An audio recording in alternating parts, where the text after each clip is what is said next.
আসসালামু আলাইকুম রহমতুল্লাহ। আলহামদুলিল্লাহ আলহামদুলিল্লাহ ওয়াকাফা ওয়াসালামুন আলা ইবাদিহিল্লাযীনা ইসতাফা, আম্মা বা'দ। প্রিয় বন্ধুরা, এই ভিডিওর বিশেষ যা বার্তা তা হচ্ছে কোরআন পরিবারকে রক্ষা করার সবচেয়ে বড় অস্ত্র। মানে পরিবারকে রক্ষা করার সবচেয়ে বড় অস্ত্রটাই হচ্ছে কোরআনুল কারীম। একটি পরিবার তখনই শক্তিশালী হয় যখন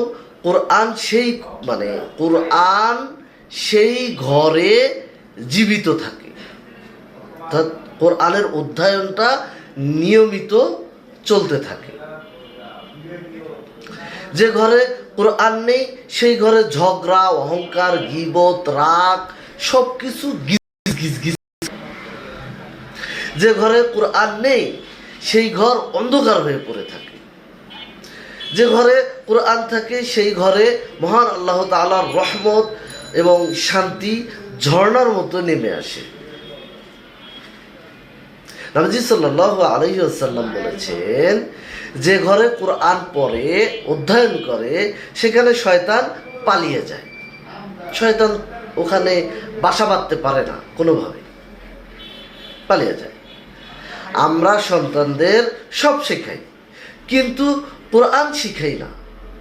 আর যদিও বা কোরআন শিখাই তা হচ্ছে রিডিং করে। আউযুবিল্লাহি মিনাশ শাইতানির রাজিম, বিসমিল্লাহির রহমানির রহিম, আলহামদুলিল্লাহি রাব্বিল আলামিন, আর রাহমানির রহিম, মালিকি ইয়াউমিদ্দিন, ইyyaka না'বুদু ওয়া ইyyaka নাস্তাঈন, ইহদিনাস সিরাতাল মুস্তাকিম, সিরাতাল লাযীনা আন'আমতা আলাইহিম গায়রিল মাগদুবি আলাইহিম ওয়া লাদ-দাল্লিন। কি যে পড়লাম, কি যে বুঝলাম, বুঝতেই পারতেছি না।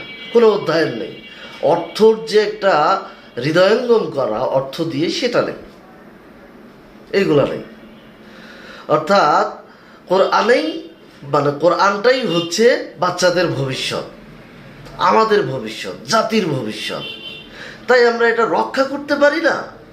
চলো আমরা আজই এটা রক্ষা করার একটা প্রস্তুতি নেই এবং পরিবারে কোরআন চালু করে দেই।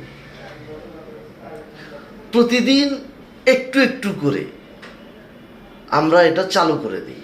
মহান আল্লাহ তাআলা উপযুক্ত বিষয়ের উপর আমাদেরকে আমল করার তৌফিক দান করুন। হে আল্লাহ, আপনি কবুল করুন, আমিন।